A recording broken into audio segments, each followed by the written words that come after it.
Air, respirez à fond, c'est Grand Air, le magazine de la montagne et des sports de pleine nature de Télé Grenoble. Aujourd'hui, j'ai le plaisir d'avoir sur ce plateau deux championnes, une biathlète, Maya Clotins, bonjour. Bonjour. Bienvenue, 23 ans, 8e de l'épreuve de sprint et 14e de la Mastart des derniers championnats du monde.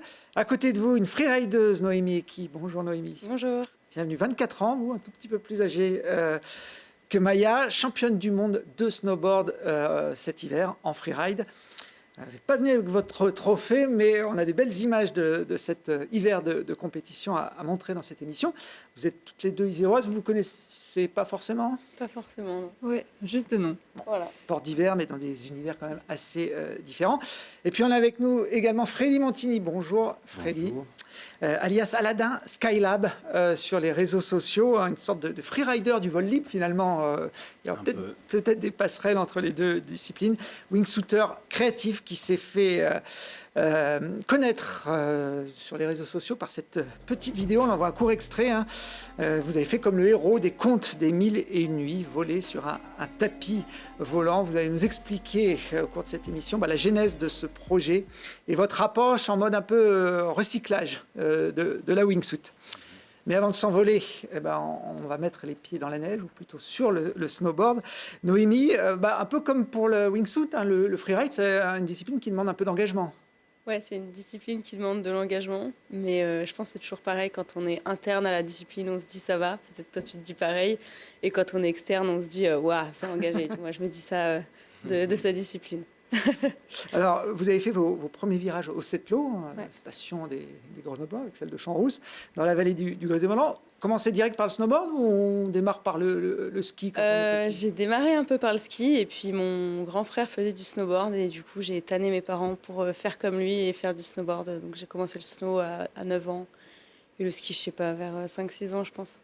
C'était un bon choix de partir vers le snowboard, ouais. parce que vous avez très vite brillé et vous avez commencé par le slopestyle, ouais. qui est une discipline un peu particulière, on va dire à l'opposé presque du freeride. Hein. Là, on est sur des parcs fermés, sur des modules artificiels à enchaîner des figures.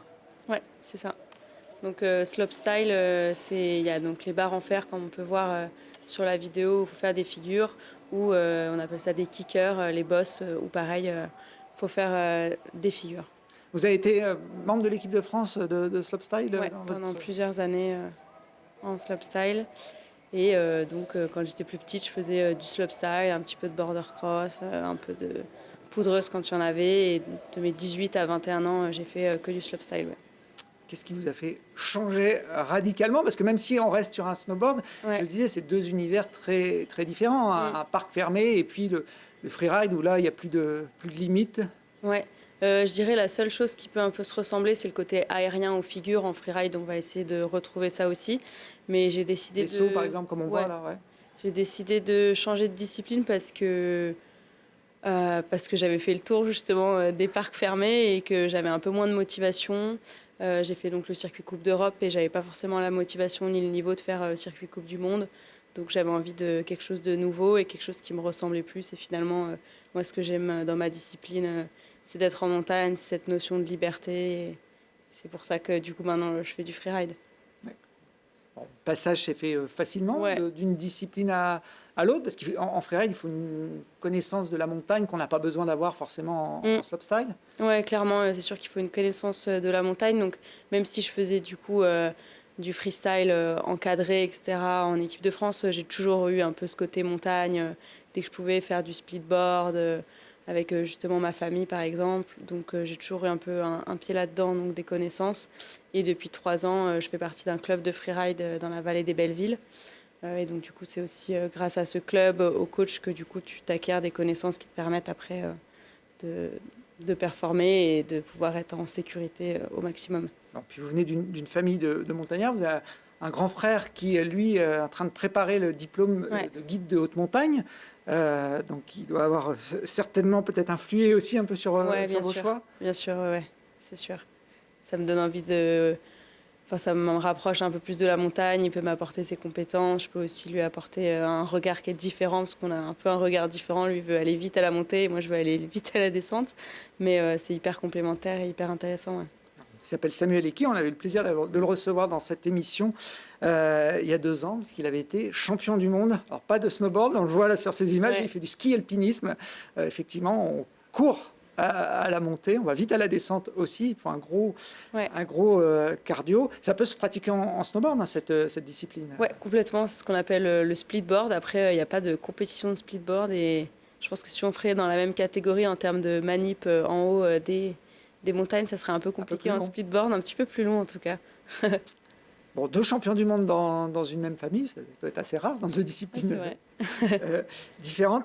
Le freeride, donc on est en pleine montagne, on doit composer avec le relief, un milieu naturel qui peut être piégeux. Alors vous n'êtes pas tombé dans le piège, vous, cette saison, c'était votre première au plus haut niveau, et vous avez décroché le titre mondial. On revoit là sur ces images quelques-unes des étapes de cette Coupe du Monde. 4 victoires en 6 courses, vous n'avez pas laissé beaucoup de marge à vos concurrentes. Ouais, non, vraiment très contente de ce résultat. Et pour du coup, le classement général, c'est les 4 meilleurs résultats. Donc du coup, c'est un peu un sans faute, donc c'est assez chouette. Ouais. Comment vous expliquez cette réussite express, puisque vous découvriez ce circuit? Peut-être un peu justement l'insouciance, cette motivation, parce que c'était un circuit qui était nouveau pour moi, que c'est assez difficile, même très difficile de se qualifier sur le circuit mondial du Freeride World Tour, parce que sur le circuit européen, en dessous, il n'y a qu'une seule place en snowboard femme. Donc du coup, l'année dernière, j'ai eu cette place et je me suis un peu dit cette année, en fait, profite, ride comme tu sais faire, tu te mets pas là, on s'en fiche du résultat et juste profiter. Et je pense que c'est ça qui a marché, parce que dans ce sport, souvent quand on prend du plaisir, ça se voit après dans la façon dont on ride. Ouais. Donc là, on voit un petit best-of de votre saison sur des faces engagées. On le voit là notamment sur ces images, je crois que c'est en Suisse, ouais. à Verbier. On peut rappeler, pour ceux qui ne connaissent pas forcément le fonctionnement d'une compétition de freeride, comment ça se passe? Oui, bien sûr. Donc, une compétition de freeride, on n'a pas le droit de rider la face avant. On n'a pas le droit d'aller dans la montagne un mois avant. Donc moi, là, toutes les étapes que j'ai faites, je les avais jamais ridées. Et donc le jour d'avant, tous les compétiteurs, on se met au pied de la face, donc la montagne où il y a la compétition. On a les jumelles, on regarde la ligne qu'on veut faire. L'organisation nous envoie des photos, un peu des vidéos pour qu'on puisse aussi avoir un peu d'autres repères. Et du coup, tu choisis un peu ta ligne dans ta tête que tu as construit. Et le jour de la compétition, tu arrives là-haut, c'est à vue et tu fais ton passage. Et donc, c'est un sport de notation. Il n'y a pas du tout de chronomètre, c'est sur 100 points. On part tous avec 50 points et pour gagner des points, il faut rider vite, être fluide, sauter plus ou moins gros, mais au plus tu sautes des grosses barres rocheuses, au plus tu as de points, faire des figures. Et à l'inverse, tu perds des points si tu vas trop doucement, si tu t'arrêtes en haut d'une petite cliff parce que tu t'hésites un peu sur le chemin que tu as choisi, enfin tu as décidé de prendre ou que tu tombes, là tu perds les points et voilà. On voit là sur ces images qu'il y a des traces des autres concurrents qui sont passés avant vous. On a le droit de les suivre, s'en inspirer? Oui, bien sûr. Ouais. C'est vrai que des fois, ça peut être un peu un avantage d'avoir des traces, mais à la fois, du coup, des fois, ton regard, il se focalise là-dessus, alors que toi, tu avais prévu d'aller sur un caillou où il n'y avait pas de traces. Donc, il faut plutôt faire abstraction de ça.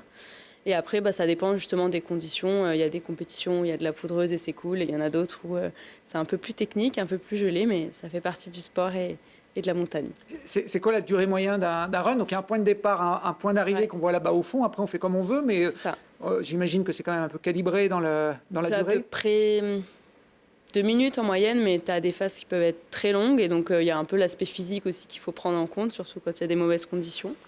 Et puis, il y en a d'autres qui sont assez rapides, où finalement, tu fais 3-4 actions. On parle d'un saut, d'une barre rocheuse, quoi.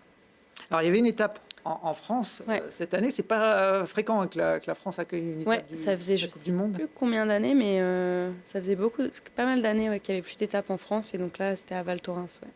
Alors, dans la station où vous êtes aujourd'hui basé, donc c'est un avantage de courir à domicile sur une montagne, pour le coup, là, que vous deviez connaître. Je la connaissais, mais malheureusement, entre guillemets, pour moi, je ne l'avais pas tant ridé que ça les années auparavant.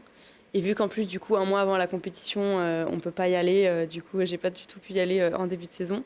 Mais c'est un avantage et un inconvénient parce que du coup, il y a un peu plus de pression à gérer, je pense. Mais je l'ai pris aussi comme un avantage aussi d'avoir encore plus d'amis et la famille qui était là pour nous encourager. Souvent, en haut de la face, on entend un peu le public et c'est assez motivant. Ouais. Ouais, parce que c'est pas facile à suivre une compétition de freeride. On peut pas être là au bord de la piste, on sait pas où vous allez passer déjà. Ouais, c'est sûr que c'est pas le truc le plus facile à suivre, mais c'est assez impressionnant aussi de le voir en vrai et de vraiment se rendre compte de la taille des choses, de la montagne aussi. Ouais. Ouais, de la pente, parce que c'est vrai que sur les images, on voit bien qu'il y a beaucoup de poudreuse là pour le coup sur cette étape de Val Thorens, mais on mesure peut-être pas trop l'inclinaison de certains passages. Ouais, par exemple à Verbier où c'est assez raide. C'est vrai que j'avais jamais été à Verbier avant ni au Bec des Rosses. Et je savais qu'il y avait cette réputation, mais quand je suis arrivée le jour on appelle ça les face check avant la compétition, je me suis dit, ah ouais, cette montagne, elle est quand même bien raide et tu te rends pas forcément compte en vidéo ou en photo. Ouais. Ah, pas le droit d'y aller un mois avant, mais il y a des gardes tout autour qui contrôlent ou c'est plutôt tacite entre les... Ouais, c'est plutôt tacite, ouais.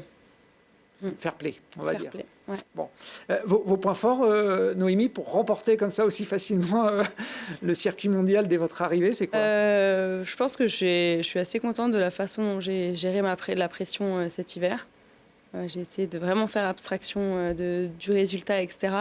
Et après, en termes de ride, c'est plus ma fluidité et ma technicité un peu sur le snowboard qui m'a permis de me démarquer, je pense. Les sauts de barres rocheuses, ça fait partie aussi, j'imagine, des passages obligés quand on veut gagner. Oui, bien sûr. Ouais. Les petits points verts là qu'on voit, c'est le travail c'est les notations des différents critères. C'est les notations, mais pas l'avis des juges. C'est surtout aussi pour le live, pour que le grand public puisse un peu plus comprendre. Mais donc, tu as les critères que les juges vont utiliser, la ligne que tu as choisie, est-ce qu'elle est originale ou non, le contrôle que tu as sur ta planche. RN Style, c'est donc les barres rocheuses, quoi. Voilà. Et les juges qui travaillent comme vous à la jumelle. Exactement, ils font tout à la jumelle en live, donc il faut qu'ils soient très attentifs, c'est pas facile. Ouais. Bon, sport de jugement, on est d'accord, pas d'accord, ça râle des fois un peu dans ce milieu sur les notes que les juges peuvent donner. Ouais, ça peut. Ça peut râler. Après, moi, je me suis toujours dit, c'est mon choix de faire un sport de jugement, donc il faut assumer. Des fois, c'est à ton avantage, des fois, c'est à ton inconvénient. Ça fait partie des règles. Tu sais que tu fais un sport de jugement, donc si t'es pas content, tu peux râler, mais à la fois, c'est toi qui as choisi ce sport, donc voilà. Vous parliez de Verbier, qui est un peu la Mecque du freeride. C'est une face comme les autres qu'on remonte parfois à pied pour l'appréhender. Il n'y a plus vraiment de dépose des riders en hélico aujourd'hui dans ce type d'épreuve. Ça dépend des compétitions, mais certaines si, parce que c'était pas accessible. Par exemple, à Baqueira, ils ont changé de spot pour la compétition au dernier moment, parce que la face qui était à côté des remontées n'était pas accessible. Enfin, il n'y avait pas de neige, donc du coup, par exemple, là, c'était une dépose en hélico. Ouais. Mais globalement, sur Freeride World Tour, c'est globalement à l'aide des remontées mécaniques et un peu à pied. Ouais. Alors, le Bec des Rosses, donc c'est la montagne qu'on vient de voir en Suisse, c'est un peu la Mecque pour le monde du freeride. Ouais, complètement. Ouais. Qu'est-ce qu'elle a de particulier cette... Le Freeride World Tour est né là-bas. Ça fait quand même vraiment beaucoup d'années que des compétitions ont lieu sur cette montagne. Il y a un public qui est vraiment présent. On sent qu'à Verbier, c'est quelque chose d'important, le Freeride World Tour et cette étape. Et cette montagne est vraiment très belle et très impressionnante. Grosse pente, des passages à 50 degrés. Là, c'est vous, en caméra embarquée, pendant votre run de cet hiver, un run gagnant. À quoi on pense dans ces moments-là ? Beaucoup de choses comme pas grand-chose. C'est-à-dire que dans notre tête, le jour d'avant, le soir, on a tellement préparé sa ligne que dans sa tête, on sait exactement où on veut passer. Vous savez exactement où vous allez passer là, parce qu'on a l'impression d'un peu d'un labyrinthe au milieu des barres rocheuses. Ouais, non, nous, on sait quand même. Mais après, à la fois, il y a toujours de l'adaptation et la capacité d'adaptation, c'est aussi une qualité qui est très importante dans ce sport. Mais on essaye vraiment de se concentrer là, à ces moments-là sur les points clés. Souvent, on se donne un peu des points clés, des points de repère. On sait qu'il va falloir être solide en réception d'un caillou, etc. Et c'est vrai qu'en 2 minutes, je pense qu'on utilise beaucoup d'énergie et notre cerveau, il fuse bien. Ouais. Il y a de la peur aussi ? Ouais, sur cette face, quand même, parce que c'est assez raide et les conditions de neige, elles étaient très changeantes. Donc on était à l'aise, mais il fallait être méfiant parce qu'une petite erreur pouvait arriver assez vite. Et, quand c'est raide comme ça, t'as pas trop forcément envie de tomber. Enfin, les conséquences peuvent être quand même plus importantes que sur une face qui est moins raide que celle-ci. Et là, alors, le public est tout en bas, au fond, là-bas, au soleil. On les entend quand même Alors, on les entend, mais moi, quand je suis dans mon run, je les entends pas du tout. Mais on les entend. Mais il faut les écouter. Voilà, exactement. Il faut avoir le cerveau disponible pour les écouter. Ouais. Alors, vous évoquiez effectivement la raideur, la peur de tomber, l'engagement de ce sport. Je faisais parallèle tout à l'heure avec la wingsuit, parce que le freeride World Tour est aussi réputé pour ces grosses gamelles, des chutes impressionnantes qui peuvent donner parfois le tournis et aux compétiteurs et à ceux qui les regardent. Vous aviez vu ce type de vidéo, Noémie, avant de décider de passer du slopestyle au freeride? Ben ouais. Après, c'est vrai qu'en slopestyle, il y a aussi des bonnes chutes, mais les conséquences sont souvent un peu moins terribles que ce genre d'image. Et on est conscient de tout ça, mais malgré tout, on se dit que ça va faire, quoi, que ça va pas nous arriver. Quand vos proches regardent ces vidéos, parce qu'on les trouve assez facilement, votre maman, qu'est-ce qu'ils pensent de votre discipline? Ils essayent de ne pas me transcrire cette peur, mais je sais que ma mère, tout le monde lui demande mais t'as pas peur pour ta fille? Mais ils essayent de ne pas me transcrire ça parce que je pense que si toi t'as ça au fond de toi, ça peut t'arriver, ou ça peut un peu moins bien se passer que si t'es vraiment concentré et que tu sais à 100% ce que tu fais normalement. Ça n'arrive pas trop. Aujourd'hui, on a des sacs airbags pour protéger en cas d'avalanche. Il n'y a pas le même système pour des chutes comme ça Finalement, souvent, quand tu prends... Là, il n'y avait pas dans les images, mais souvent, quand tu prends des chutes comme ça, il y a tellement d'impact que l'airbag, il s'ouvre tout seul. En fait, il y a une manette, il faut tirer, et finalement, souvent, ça s'ouvre. Donc, c'est pas mal aussi pour ça, l'airbag. Ça vous est déjà arrivé d'avoir des gamelles comme ça, rebondir dans tous les sens? Non. Franchement, non, ça m'est pas encore arrivé, donc je croise les doigts, je touche du bois, voilà. On prend moins de risques en biathlon, Maya, quand même. Oui, vraiment. Et je suis très contente. Moi, ça me fait peur quand je regarde. En tout cas, c'est impressionnant et on se rend compte effectivement quand on voit les chutes qu'il y a de la pente et que s'arrêter, c'est pas forcément évident une fois qu'on a... Vous avez des protections? Ouais, on a un casque, bien évidemment, et dorsal. Casque et dorsal, et après, justement, le sac airbag. Mais c'est tout. Okay. Et il n'y a pas trop d'accidents dus aux avalanches, aux conditions? En compétition, non, parce que tout est hyper encadré. Okay. Mais après, en entraînement, si, ça peut arriver. Donc, c'est pour ça qu'il faut toujours être en groupe et encadré. Et tu fais ça en ayant des connaissances et des compétences. Ouais. Alors, quand on gagne le titre mondial à 24 ans, dès sa première année sur le circuit, le World Tour qui est le plus haut niveau, qu'est-ce qui peut encore motiver une athlète comme vous? Moi, j'ai encore plein de motivation et je pense que je suis motivée parce que mon niveau de snowboard, je pense que je peux encore énormément progresser sur plein d'aspects. Et c'est ça surtout qui me motive, c'est plus de progresser dans le snowboard que, entre guillemets, des titres. Donc, du coup... je me dis juste, ce titre, c'est une petite confiance en plus, ça va me permettre plein de nouvelles choses, mais c'est surtout une motivation en plus pour progresser et surpasser mon niveau et puis aussi booster un peu le niveau du snowboard féminin. Alors, il y a eu une autre championne du monde ici en Isère, qui était de Champs-Rousse, Marion Aerty, qui a quelques années de plus que vous, qui revient de temps en temps faire quelques compétitions. Ouais. Il y a un petit défi de génération là, entre les deux? Oui, bien sûr. Notamment, elle a fait l'étape à Val Thorens, qu'elle a gagnée avec un très très beau run. Et j'ai terminé deuxième. Et donc pour moi, c'était déjà vraiment un honneur de faire une compétition avec elle, je dirais plus que contre elle. Mais du coup, c'est hyper cool de voir aussi le niveau qu'elle a encore. Et moi, je me dis, j'ai encore du taf. Et c'est hyper motivant justement de pouvoir... rider contre des personnes comme Marion. Ouais. Bon, je disais que le World Tour, c'était le plus haut niveau, parce qu'il n'y a pas de Jeux Olympiques en freeride. Hein, donc, on ne peut pas vous voir dans les prochaines années sur ce type de compétition. C'est un regret ou c'est souhaitable qu'il n'y ait pas forcément de... Pas du tout. Il y a peut-être des chances que ça soit au JO de 2030. Mais en tout cas, c'est pour l'instant...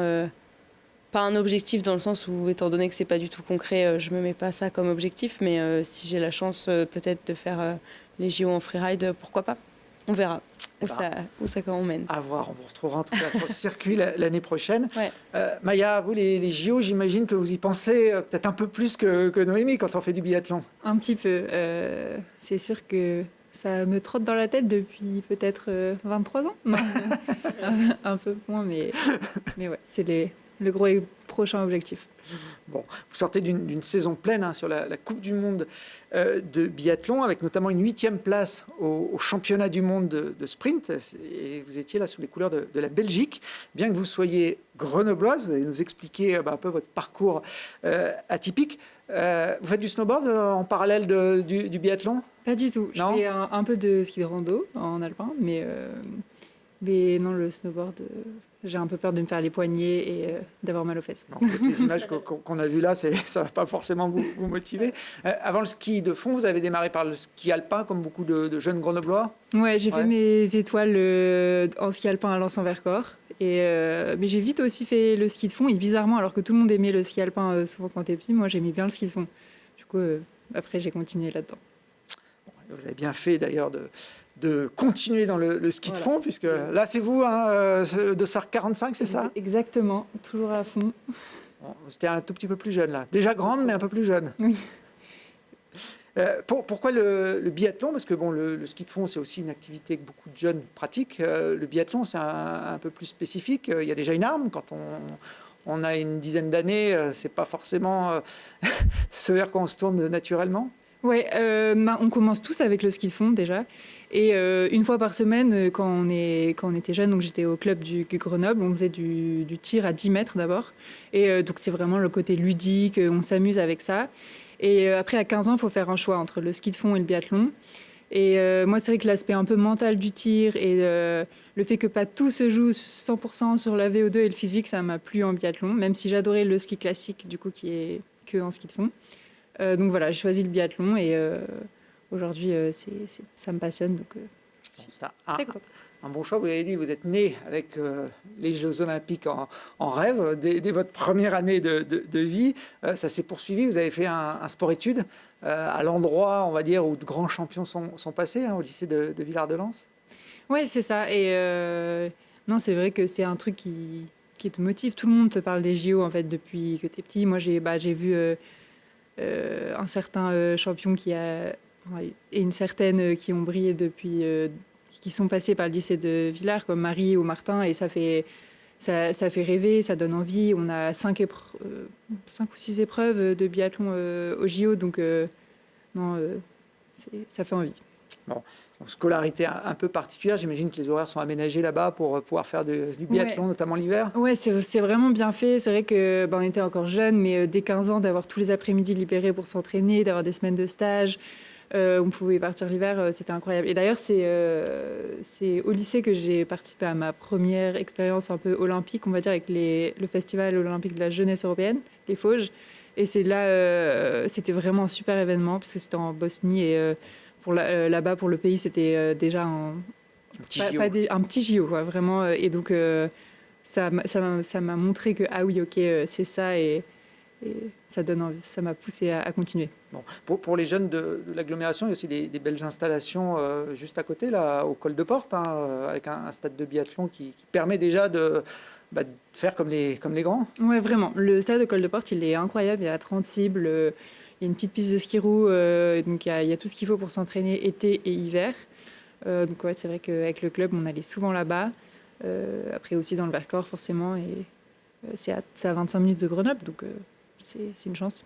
On s'entraîne plus au tir qu'au ski de fond quand on est biathlète. Comment on répartit la dose d'entraînement entre les deux disciplines? Eh ben, c'est vraiment les deux. Ça sert à rien de faire que du ski et ça servirait à rien. On fait pas une journée ski, une journée tir par exemple? Non, et c'est vraiment les deux. Comme on voit sur les images, on va s'entraîner physiquement en ski roue ou en ski, et on s'arrête chaque tour faire un tir. À part au printemps, où on va vraiment travailler un petit peu le tir au repos pour poser les bases, on va dire, mais du mois de juin au mois de mars, c'est à chaque fois ski de fond et tir. Parce que la grosse difficulté, c'est vraiment d'arriver à tirer essoufflé, alors qu'au repos, on va dire, ça devient facile.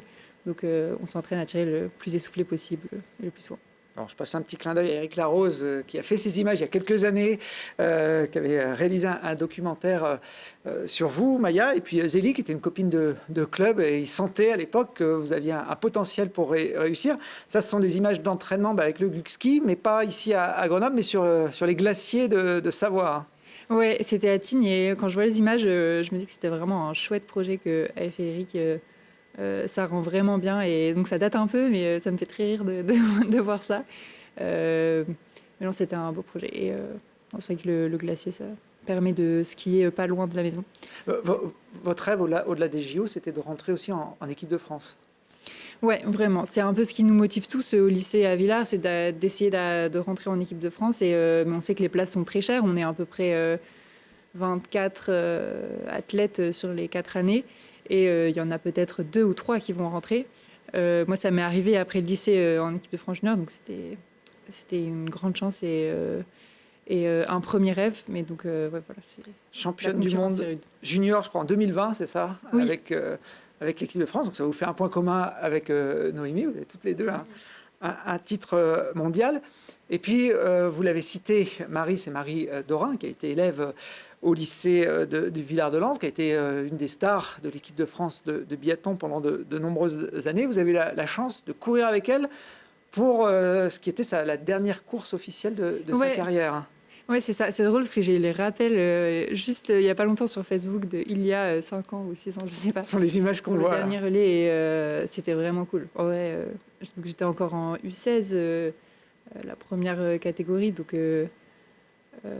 c'était pas chouette. Il y avait tellement de vent en plus ce jour-là. C'était les championnats de France. Les championnats de France de club. Et donc il y a une jeune, donc ce qui est moi une cadette, ensuite une junior qui était moins de 19 ans et une senior par région. Et donc nous c'était le Dauphiné.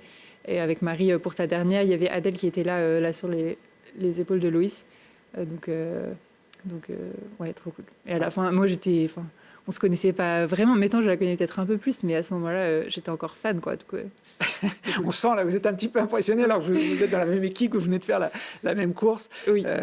Et puis Adèle, effectivement, c'est la petite fille de Marie Dorin qui a grandi depuis. Oui, vraiment, elle a grandi depuis ces images. Que là, on était en 2018. Oui, c'est ça. La mémoire est bonne. Alors je rajoute à ce parcours un titre de championne de France en 2022 des moins de 23 ans. Donc la voie pour intégrer l'équipe de France senior semblait toute tracée. Qu'est-ce qui s'est passé? C'est vrai que j'ai eu une saison un peu compliquée et quand on voit la densité qu'il y a en équipe de France, ça pardonne pas. Et j'avais aussi toujours dans la tête que je savais que je pouvais aller avec la Belgique quand j'avais envie. Et justement avec ce rêve de faire les JO et où il n'y a que 4 places par nation, je me suis dit, est-ce que ça va être possible de faire les Jeux avec la France? Et je me suis vite rendu compte qu'avec la Belgique, j'avais peut-être beaucoup plus de chance et surtout un peu moins de pression. Et je pense que ça me correspond très bien. Et donc, j'ai décidé de continuer avec l'équipe de Belgique pour justement accéder au circuit Coupe du Monde, au meilleur circuit mondial, avec pour objectif de faire les JO 2026.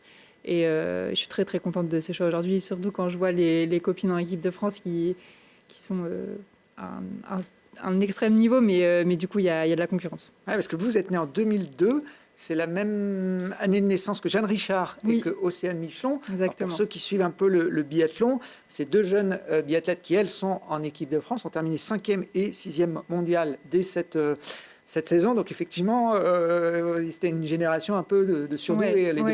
Il y a vraiment un truc de génération. Et on le voyait déjà dans les années cadettes où on était 7-8 à chaque fois à se battre pour des sélections et vraiment du même niveau. Et aujourd'hui, donc il y a Jeanne et Océane qui sont montées en Coupe du Monde et qui font des résultats vraiment exceptionnels pour leur âge. Je ne sais pas si on se rend compte. Mais il y en a aussi 4-5 autres qui sont restés à la maison et du coup, je pense que c'est une chance que je puisse aller avec elle en Coupe du Monde avec la Belgique. Mais c'est drôle parce qu'on se retrouve là-bas et non, c'est vraiment chouette. Vous avez quel type de relation? Comme des anciennes copines, des adversaires Non, en vrai, on est vraiment copines. Je sais pas si... Et moi, d'ailleurs, le premier podium de Jeanne ou d'Océane, ça me fait vraiment quelque chose parce que je les vois au meilleur niveau mondial. Je me dis que c'est possible aussi pour moi et on se soutient. Et puis, ouais, France-Belgique, on est vraiment amis. Mais d'ailleurs, toutes les nations du biathlon, je ne sais pas si c'est c'est que je suis un peu dans un monde de business, mais pour moi, on est toutes copines. Donc, bon, ça reste du sport de haut niveau. Il y a toute place sur la plus haute marche du podium, de toute façon. Oui, c'est ça. On est concurrentes, mais en vrai, on est vraiment contente, je pense, quand l'autre performe. Ça montre aussi un peu le chemin que, justement, des 2002 peuvent aller jouer avec des filles qui ont plus de 30 ans. Et du coup, c'est cool. Alors vous dites que vous avez la chance de pouvoir courir pour la Belgique. C'est pas donné à tout le monde. Il faut avoir la double nationalité quand même. Oui, complètement. Mon papa est belge. Il est venu travailler à Grenoble au synchrotron et du coup. Clotin, effectivement, c'est pas très dauphinois. Oui, c'est ça. Et du coup, il est flamand et donc je suis née avec les deux nationalités. Donc voilà, je savais que je pouvais faire ce choix à un moment et aujourd'hui, l'équipe de Belgique s'agrandit en biathlon, donc je suis très contente de ce choix. Et la suite, c'est pas fini, quoi. C'est que le début du chemin et l'équipe grandit. Alors, il y a un autre Français, entre guillemets, qui est en équipe de Belgique, il s'appelle Florent Claude, dont les deux petits frères, eux, sont en équipe de France de biathlon. C'est un peu compliqué à suivre, mais c'est la même fratrie. Est-ce qu'il y a des vrais Belges dans cette équipe de Belgique ou c'est que des doubles nationalités qui profitent de l'opportunité pour pouvoir courir sur le circuit international? Oui, alors il y a beaucoup de binationaux. Mais donc déjà, on est tous belges, ça c'est quand même important de souligner, on a tous un parent belge. Et il y a Thierry Langer, donc, qui est avec moi dans le relais mixte, notamment on a fait 7e à Oberhof, donc on commence à jouer avec les grandes nations, qui lui est 100% belge. Aussi Marek Makels qui court en Coupe du Monde. Et surtout, il y a un groupe de jeunes juniors qui s'entraînent sur un stade de biathlon et une piste de ski roue en Belgique. Ils ne skient pas beaucoup dans l'année, mais il y a de la neige de temps en temps. Et dès qu'il y a 10 cm, ils damment une piste. Et l'été, du coup, on peut s'entraîner en ski roue en Belgique. Donc voilà, j'espère que aussi les athlètes binationaux seniors peuvent montrer la voie aux plus jeunes en Belgique pour que ça se développe. En tout cas, c'est l'objectif de la fédération. Vous vous entraînez pas en Belgique quand même ailleurs, en étant Grenoble au milieu de toutes ces montagnes? Non, mais de temps en temps, on va faire un stage là-bas. Donc 1 à 2 semaines par an. L'été, en août, par exemple, il y a les championnats d'été de Belgique de biathlon. Du coup, et on en profite pour faire un stage. En fait, c'est à côté du parcours Liège-Bastogne-Liège, la course mythique de vélo. Donc il y a des côtes. Il y a des petites montagnes, c'est un peu des collines, ça peut ressembler aux Vosges. Et du coup, l'été, nous, pour faire du ski à roulettes sur des petites routes, c'est parfait. Donc voilà, on y va. Et je pense que c'est important quand même d'avoir un lien avec le pays et de ne pas se dire qu'on s'entraîne à Grenoble. Pour être trop déconnecté. Dans les Ardennes, je ne suis pas sûr que dans les Ardennes belges, on peut faire un peu de ski de fond, tout petit peu de ski alpin. Je crois qu'il y a quelques téléskis. Ça devient compliqué, mais c'est vrai qu'avant, il y avait quand même beaucoup de neige pendant 2-3 mois. Et à chaque fois, les anciens de là-bas, ils nous disent mais forcément, c'est... Pour le freeride, il faut oublier. Dans les billets, c'est des collines. Je ne pense pas qu'il y ait moyen de faire une Coupe du Monde là-bas. Okay, il y a un peu de VTT, mais... Je ne sais pas s'il y a une équipe de freeride belge. Ça vous parle, non? Ça vous parle pas? Il y a des skieurs alpins, mais... Non, mais peut-être par la suite, on ne sait jamais. Je peux poser, mais comment s'entraînent du coup les Belges de l'équipe belge? Oui, les vrais Belges. Oui.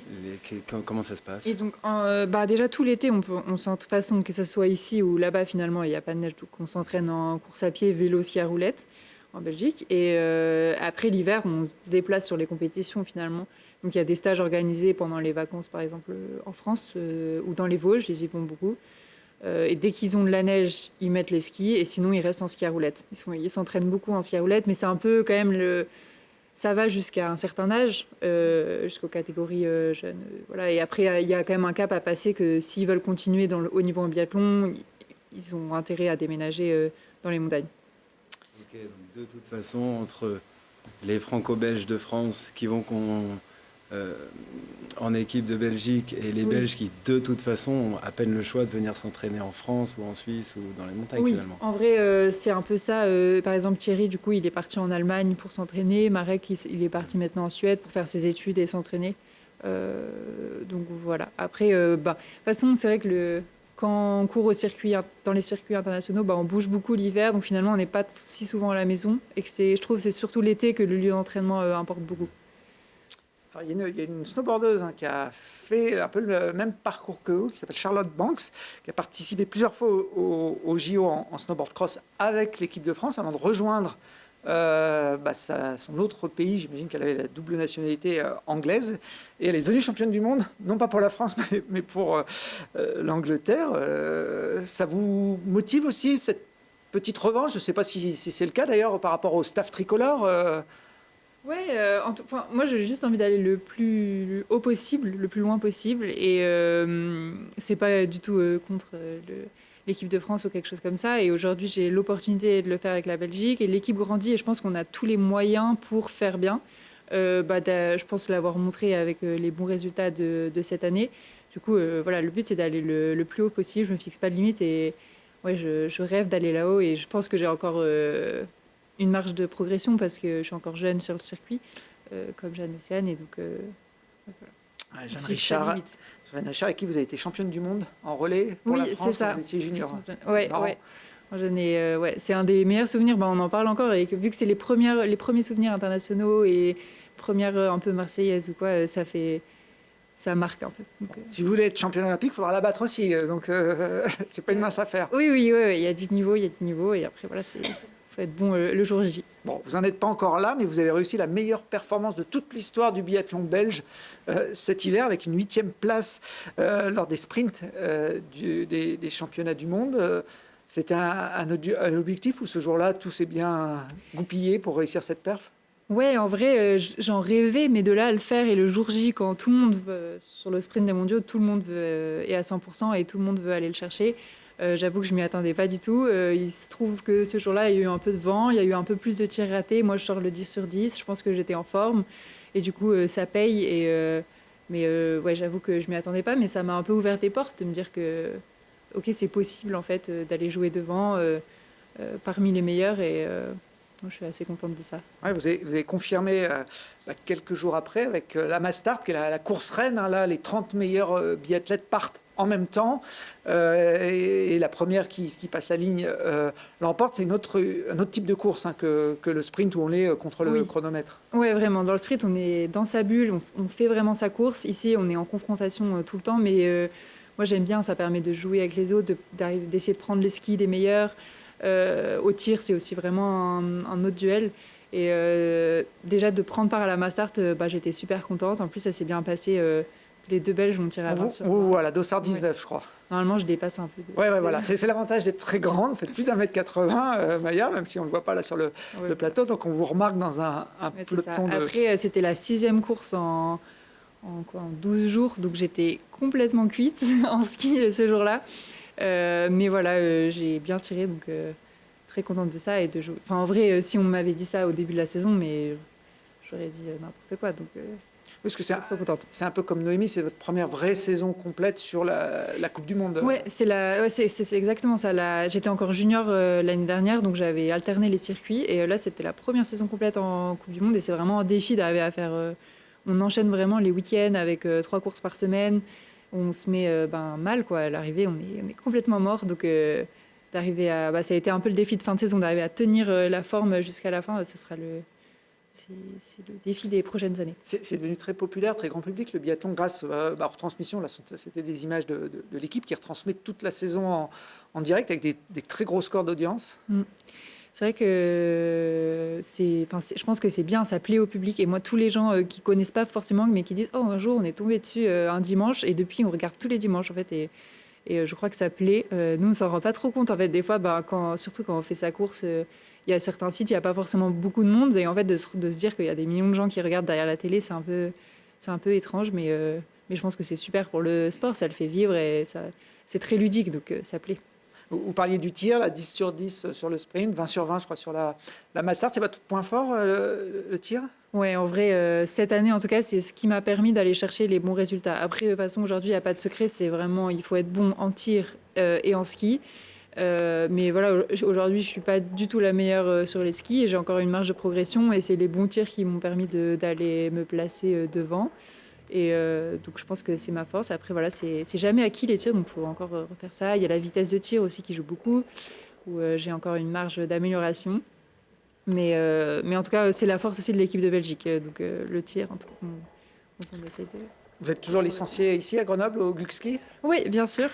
Ma maman est toujours présidente du Gukski, donc elle ne me lâchera pas comme ça. Et non, en vrai, ça fait toujours plaisir de revenir et de voir aussi le club qui se développe et d'être dans les montagnes. Moi, j'adore. De toute façon, vous êtes étudiante, vous faites des études Oui, ici et je suis étudiante. Là, je suis de retour en cours depuis hier ou avant-hier à la fac et c'est l'heure de s'y remettre. Eh ben, il y a un rythme un peu différent. Vous aussi, Noémie, vous êtes à GEM, c'est ça, Ouais. Grenoble École de Management? C'est ça. Et je finis là en juin, donc hâte de finir toutes ces années d'études. Vous projetez après les études dans le professionnalisme. Je ne sais pas, est-ce qu'on gagne sa vie en biathlon J'ai vu qu'il y avait 9,3 millions d'euros de primes sur une saison de biathlon. Alors pour tous les athlètes, forcément en fonction des résultats, c'est plus ou moins important, mais il y a de l'argent maintenant dans ce sport. Ouais, non, il y a des primes jusqu'au top 30, donc c'est quand même assez accessible. Ça permet d'avoir des petits compléments. Après, il y a une énorme diff entre quand on est junior et qu'on doit même payer pour rentrer en équipe de France, par exemple, et après, quand on est champion du monde, où là, il n'y a aucun souci d'argent. Donc, c'est le sport de haut niveau. Il faut être le meilleur mondial, mais ça permet d'avoir un peu de sérénité. Après, en tout cas, moi, pour l'instant, ça me permet d'en vivre au jour J, enfin, l'année, on va dire, mais pas du tout au long terme. Donc, c'est pour ça que je fais des études et que je prépare la suite et que je compte pas vivre toute ma vie du biathlon. Jeanne Richard, qui est de votre génération, 150 000 euros de primes, rien que de primes cette saison, plus de 300 000 pour Lou Jean Monod, ça commence à être des... Oui, c'est ça. Moi, je suis pas encore à leur niveau, mais c'est quand même des... Après, il faut faire attention parce que des fois, les montants qu'on voit comme ça, c'est pas... Il n'y a pas les taxes et tous les... Voilà, c'est pas ce qu'on reçoit sur le compte, bien sûr, mais oui, c'est aussi ce qui permet de développer le sport et donner envie. C'est une petite motivation, même si je pense qu'il faut... Enfin, moi, je fais vraiment pas ça pour l'argent. Et jusqu'à l'année dernière, j'avais jamais gagné de prime de ma vie. Et du coup, je faisais ça vraiment parce que j'aimais le sport. Et je pense que c'est vraiment important de garder ça comme vraiment un bonus et pas comme une motivation à faire le sport. Il y a un peu moins d'argent dans le freeride aujourd'hui. Un peu moins d'argent, ouais. On gagne quand même des primes quand on est champion du monde. Ouais, on gagne des primes pour les étapes, pas pour le titre de champion du monde, mais au final, c'est que tu as gagné un peu plus d'étapes. Il faut se contenter du trophée. Voilà. Joli au demeurant. Et puis je précise, Maya, qu'on peut vous soutenir grâce à une plateforme qui a été créée par des Grenoblois qui s'appelle Genesis, qui permet comme ça de s'abonner à des comptes d'athlètes. C'est ça le principe? Oui, c'est ça, et de collectionner des fan cards, en fait. Et les fan cards permettent d'accéder à des récompenses mises en place par les athlètes. Donc, par exemple, du matériel, des moments, je sais pas, venir essayer le biathlon avec moi. Et donc, en gros, le but, c'est de mettre en relation les fans et les athlètes et d'être un moyen de soutenir les athlètes, mais aussi de soutenir les fans en les récompensant avec... une petite communauté en fait dédiée à chaque athlète. Ouais, voilà. Et c'est très cool parce que c'est grenoblois. Il y a plein d'athlètes internationaux, français, et dans plein de sports, rugby, foot. Il y a aussi des grandes stars, quoi. Et ça se développe. Donc allez jeter un coup d'œil si vous aimez un peu l'esprit gaming et tout. C'est vraiment sympa. Ils ont misé sur vous comme une future grande star. Ils ont peut-être bien fait. Peut... J'ai cherché Noémie. Je vous ai pas vu dans Genesis. Non, vous connaissiez pas forcément. Si, je connais. Je sais qu'un des étudiants de ma classe à GEM bossait pour Genesis, justement. Bon. Je connaissais bien. Allez, on va finir cette émission en prenant un peu de hauteur avec Freddy Montini, wingsuiter, poète, musicien, un peu rêveur aussi, Freddy, des fois. Ça fait plus de 20 ans que vous pratiquez le base jump, la wingsuit. C'était un rêve d'enfant de voler? Oui, bien sûr, complètement, comme beaucoup de mes collègues. Et je m'en aperçois d'ailleurs de plus en plus en discutant que souvent les pratiquants des sports aériens rêvaient déjà de voler enfant. Ouais. Alors ça fait pas 20 ans que je pratique le base jump, ça fait 20 ans que je vole en parapente. Et les disciplines volantes se sont accumulées au fur et à mesure de l'expérience. J'ai vu que quand vous étiez petit, vous vouliez devenir un batteur volant. Je l'ai fait. J'ai même les images. Génial. C'était quoi ce délire? Je saurais même plus dire maintenant qu'est-ce qui se passait dans ma tête d'enfant, mais j'avais un peu envie de tout faire voler.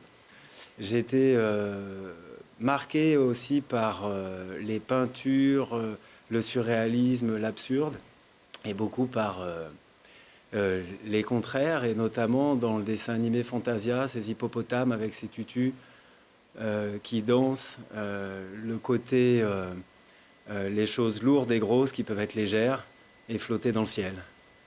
Et je rêvais déjà de faire des spectacles de rue aériens, comme du cirque avec des choses qui volent. Maintenant, je sais vraiment plus dire d'où ça peut venir. Est-ce que j'ai vu des images, des spectacles et tout, c'est sûr. mais j'avais envie de jouer en l'air. Et pas que jouer, parce que là, on a vu des images statiques, mais il y a eu un peu d'action aussi. Hein. Là, vous continuez à garder le rythme dans ces moments-là ou pas? Alors, il y a un petit moment de trou quand même. Faut pas lâcher les baguettes. Il y a un petit moment d'accroche. Les baguettes sont scotchées à mes poignets. Ah, Ouais. Et ah oui, on voit les attaches. voilà, il y a des petits scotch. Tout est très... c'est du bricolage, mais c'est suffisant. C'est du spectacle. Et ouais, il y a le moment de la chute, effectivement. J'essaye de garder le rythme. C'est pas toujours facile. Bon, c'est des images issues d'un film qui s'appelle Métronomique de Vlad Sellier, qui avait été diffusé aux Rencontres Ciné-Montagne à Grenoble il y a quelques années. Faisiez partie d'un collectif qui s'est fait remarquer par sa créativité et son originalité, les Flying Frenchies, qu'on même, ça c'est pour Noémie, réussi à faire surfer des wingsuiters dans le Vercors, au-dessus du cirque de Bournillon. J'imagine que vous vous souvenez de ces images assez spectaculaires. Alors, c'est pas forcément un snowboard, c'est plutôt un surf d'eau. C'est plutôt un surf, ouais. Mais bon, ça reste du surf. C'est inspiré du surf, avec tout un système de contrepoids, de freins, etc. Il y a eu beaucoup de recherches là-dessus. Vous l'avez testé, vous, ce surf? Moi, je suis passé un petit peu dessus. Pas de temps. Et il y avait du monde, hein. Ah oui. Ça a attiré Forcément. un peu la communauté. Alors, vous n'êtes pas en reste en termes de créativité, Freddy. Comme je le disais en lancement d'émission, vous êtes fait remarquer l'an dernier avec cette vidéo très originale. Un hommage, finalement, à Aladdin et son tapis volant, hein, le héros du conte des Mille et une nuits. Ouais, ça fait partie aussi des vieux mythes qui traînent dans ma tête depuis petit. Et longtemps, depuis toujours, je me demande un peu qu'est-ce qu'il y a derrière le rideau, qu'est-ce qu'il y a derrière la montagne, qu'est-ce qu'il y a derrière la colline, et quelle part de mythe, de réel il y a dans les histoires, les légendes, les contes qu'on nous raconte. Alors maintenant, adulte, on sait évidemment qu'il y a tout un tas d'interprétations, d'initiations, d'éducation, etc. Mais finalement, derrière une histoire de tapis volant, mon esprit... Ah, ça c'est beau. Tant que ça passe, c'est beau. Mon esprit fouineur a envie de gratter. Il a gratté, on pensait avoir tout vu en termes d'images de wingsuit. Ça reste toujours des images impressionnantes, mais on avait fait un peu le tour ces dernières années. Et là, vous avez quand même apporté une nouvelle touche. Hein. Mais c'est ça, c'est qu'on commençait à faire le tour, et moi compris, on s'aperçoit que bon, ça se répète, les choses se répètent. L'âge d'or a été dans les années 2014, 15, 16. Et il reste de la fraîcheur, plus dans les acrobaties, dans le jeu dans le ciel.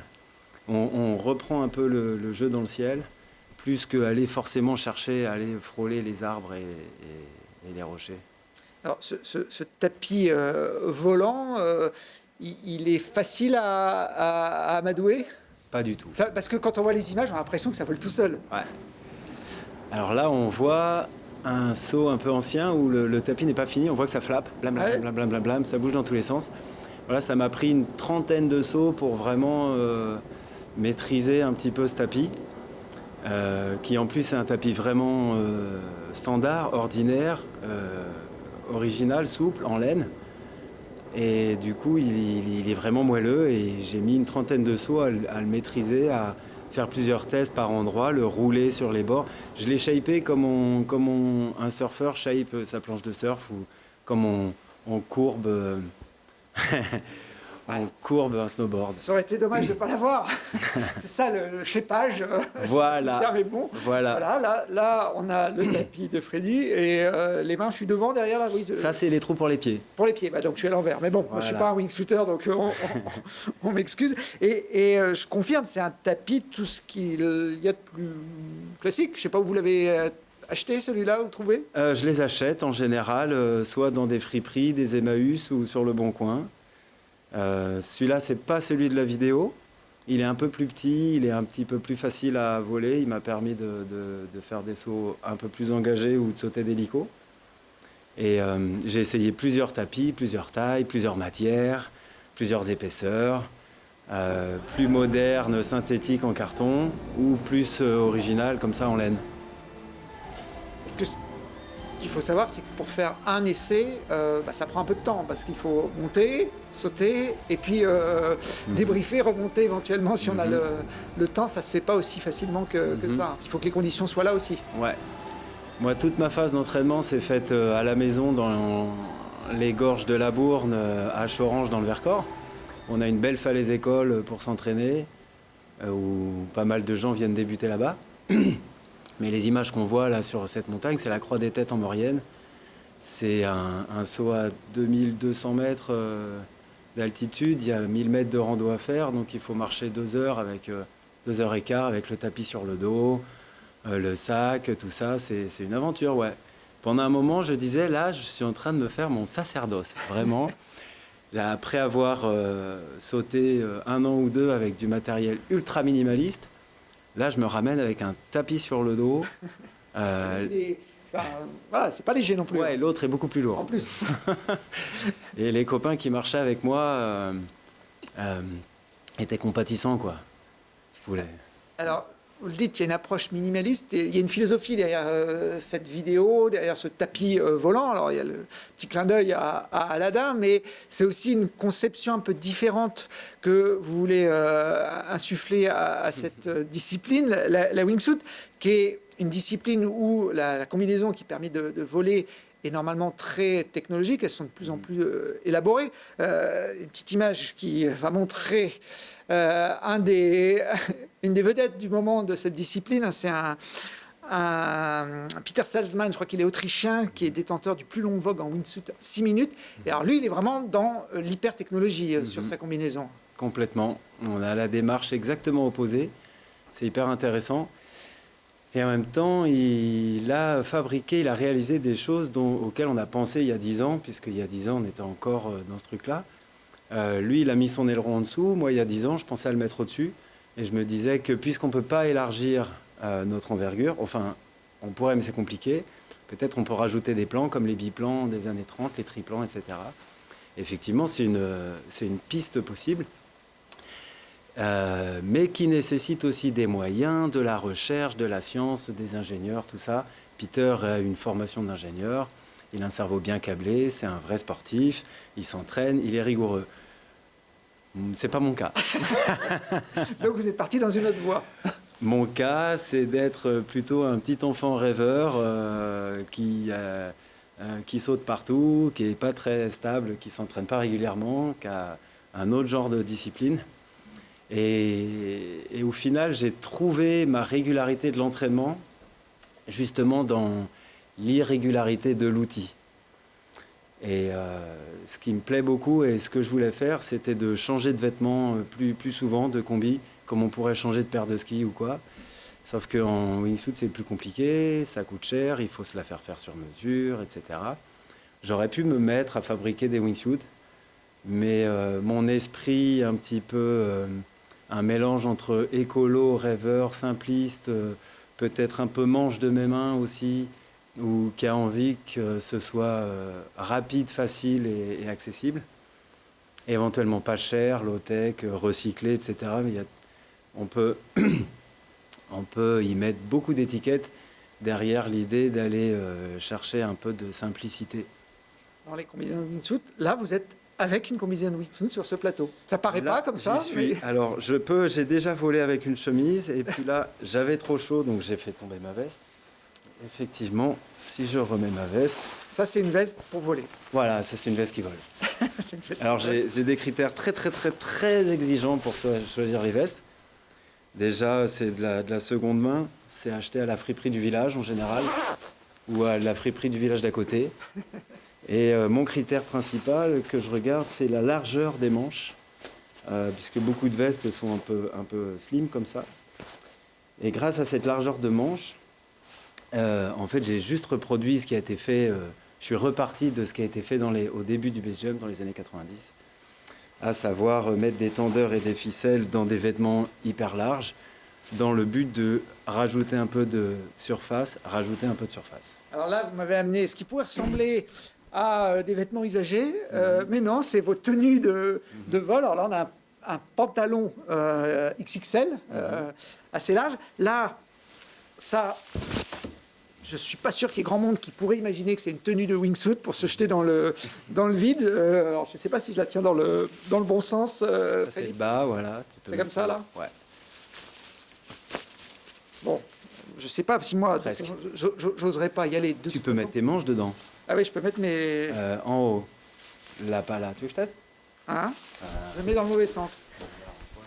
Ah, je suis pas très doué. Prototype de la wingsuit la plus légère du monde. Ah. Ton bras là. Ah, mais oui. Ton bras là.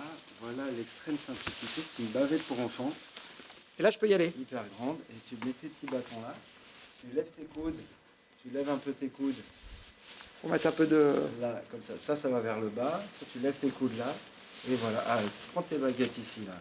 Voilà, mets de la tension. Là aussi. Et ça fait juste une surface volante. Et là, je suis parti. Bon, sur le plateau, je risque pas grand-chose, mais avec 3 fois rien, vous avez fait des sauts qui ont dû surprendre un peu le milieu de la wingsuit. Notamment, vous êtes allé faire les poubelles pour trouver des idées de combinaisons. Ouais. Mais en fait, c'est à force de vouloir... Ça vole. Ça vole. En fait, ce qu'on veut, c'est de la surface. On n'est pas complètement obligé d'aller chercher un profil aérodynamique. Une wingsuit, ça reste en forme de fer à repasser, comme un avion de chasse. Donc, ça a un maximum technologique assez limité. Et donc, un max de finesse assez limité. Et les constructeurs savent très bien que les aérodynamiques de la wingsuit, c'est pas aussi pointu qu'un parapente ou une aile.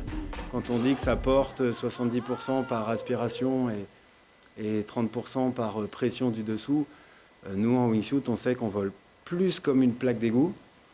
Il y avait une team très connue hollandaise qui s'appelait Fly Like a Brick, donc vol comme une brique, puisqu'on sait qu'on ne pourra jamais avoir des vraies performances de vol. Donc au final, ce profil n'est pas si important. Ce qui est vraiment important, c'est la surface. Et ce qui vraiment nous fait voler, c'est vraiment l'augmentation de la surface. Et ensuite, comme toutes les conceptions, l'équilibre entre le haut, le bas, donc le vent, l'arrière quand on vole, et puis les côtés. Donc une balance de centrage à avoir. Plus on va augmenter les ailes en haut au niveau des bras, plus on va devoir augmenter celle des jambes et inversement. Vous avez testé différentes formules, hein, le sac poubelle qui a l'air de bien fonctionner. Ça, c'est quoi? C'est une tenue de chantier presque? C'est une tenue de chantier, c'est un ciré jaune et un pantalon très très large. Voilà, il y a aussi l'idée d'aller jouer. Il y a un certain pied de nez quand même, hein. Il y a un côté moqueur, taquin, arrogant, il ne faut pas oublier. En bon français provocateur, je suis présent. Et en fait, j'ai démarré, moi j'ai repris le base jump au début. En fait, j'ai constaté, en le faisant, j'avais pas le projet de révolutionner le base jump, ni d'aller appuyer là où ça fait mal. Mais il s'est avéré qu'en revenant, en voulant justement lâcher le pied, lever le pied sur la wingsuit, en revenant aux bases, en reprenant un peu ce qui avait été fait au début, des bouts de ficelle, des élastiques, en ayant quelques inspirations, mon ami Léon, qui déjà à l'époque s'était fabriqué des manches un peu larges, avec des kawais un peu larges, avec des bâtons, et qui était extraordinaire à l'époque. J'ai discuté un peu avec des anciens qui déjà utilisaient des grosses salopettes de mécano, par exemple, avec des élastiques dedans. Donc en vrai, il y a eu déjà du travail de fait. À l'arrivée des wingsuits, il y a ce concept de vêtements gonflants qui est arrivé. Les gars ont voulu tout gonfler d'un coup, et personnellement, j'estime qu'ils ont malheureusement fait fausse route et qu'ils sont partis dans une dérive technologique qui les a sortis des vraies règles aérodynamiques. Ils ont vendu du vent un peu, les fabricants. Ils ont complètement vendu du vent. Non, vraiment, ils se sont mis à fabriquer des combinaisons avec des jambes rondes, des boudins. En vrai, quand on y repense, moi, dans le parcours que j'ai fait, j'ai retrouvé au final un peu des lois, des valeurs de conception aérodynamique qui reviennent aux bases, en fait, quoi. Un bord d'attaque, un bord de fuite. Alors pour ceux qui douteraient de l'efficacité de votre technologie, on va dire, maison, vous avez sauté près de chez nous, de la Dent Crawl, qui est un spot où il faut une finesse suffisante pour arriver à passer le plateau de Saint-Hilaire du Touvet pour aller se poser dans la vallée du Grésivaudan. Et avec cette attirail maison, ça fonctionne. Ouais, ça c'est carrément la suite du tapis volant où j'ai continué, parce que l'idée c'est vraiment un processus, quoi. Je suis un espèce de Gaston Lagaffe fouineur. Et du coup, de mon tapis volant, je l'ai agrandi, je l'ai fait en bâche pour qu'il soit plus léger. J'ai testé plusieurs tailles et celui-là était assez fiable, pilotable, efficace. J'ai fait pas mal de vols aussi, de travail, jusqu'à arriver à avoir à la fois la performance et la régularité pour pouvoir me permettre de m'engager dans ce saut-là. Vous avez des retours des fabricants quand ils voient ce type d'image, ce type de vol? Je ne suis pas sûr qu'ils vous applaudissent des deux mains. Non, voilà, j'ai des retours des sautants, des volants, où souvent, les retours principaux, c'est mais mec, t'as cassé le jeu, en fait. Là. On fait quoi après? Mais en vrai, j'en ai contacté et j'aimerais bien passer à la production de ce que tu as porté. Un nouveau design de vêtements qui est en fait l'extension du sac poubelle ou de la veste retournée. Alors ça reste un proto basique, mais on peut faire quelque chose de vraiment propre et de vraiment efficace. Pour pas cher, ça on dirait de la toile de tente. Oui, oui, c'est tout ça c'est de la récup. Ouais.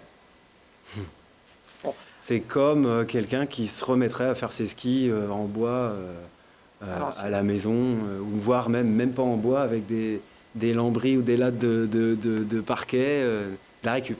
Bon, peut-être ça peut être une idée pour les futurs snowboards de Noémie. On termine par une dernière séquence d'images, Freddy, parce que vous cherchez aussi de l'esthétisme dans la prise d'image en travaillant avec un droniste. J'imagine que pour ce type de saut, c'est pas évident de bien se coordonner.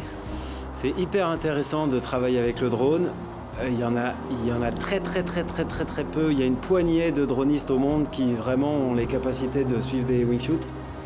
Ça, c'est Olivier Bastien Maltese de MLT Drone Pilot. On a Cola en France et quelques autres, mais c'est vraiment tout petit. Ça, sont des vieilles images, ce sont les premières vraies belles images de drones avec des wingsuits où, par chance, il y a eu une synchro au moment où ces drones de course là ont atteint des puissances et des vitesses suffisantes. Et nous, avec des combis vraiment très grosses, on a pu voler assez lentement tout en gardant une certaine finesse. Donc là, je suis toujours un petit peu en frein. Je vais pas à fond. Je garde l'esprit de pouvoir se suivre. On se communique, on a soit au téléphone, soit en Bluetooth radio. Et puis on synchronise sur le départ. Enfin, il y a toute une logistique qui est hyper intéressante. J'aime beaucoup.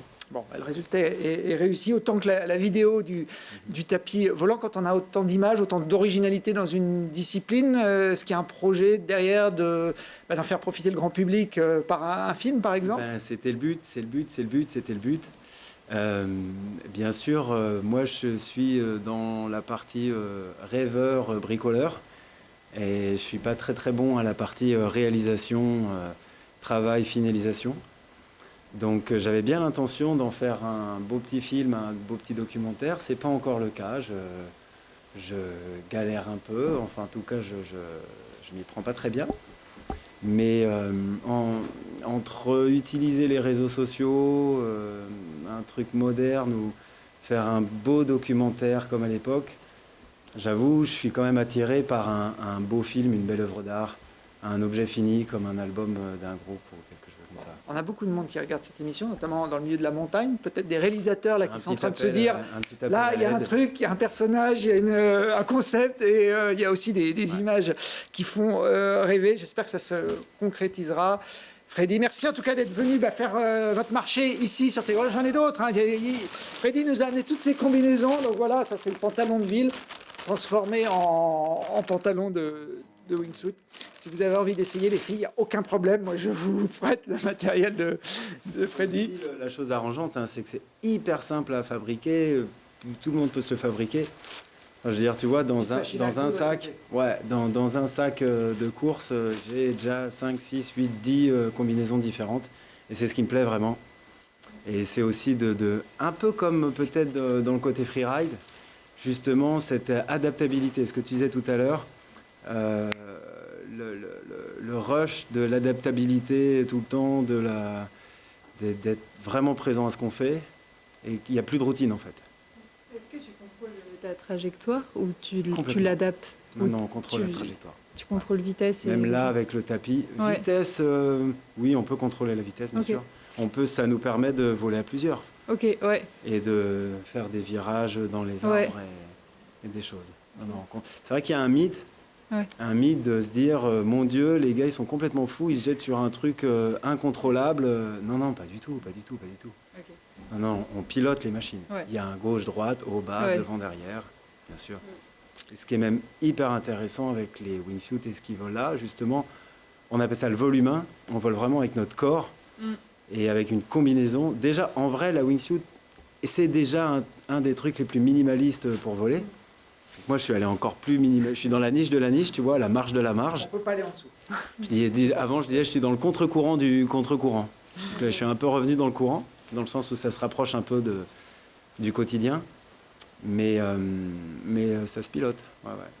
C'est une machine volante. Ouais.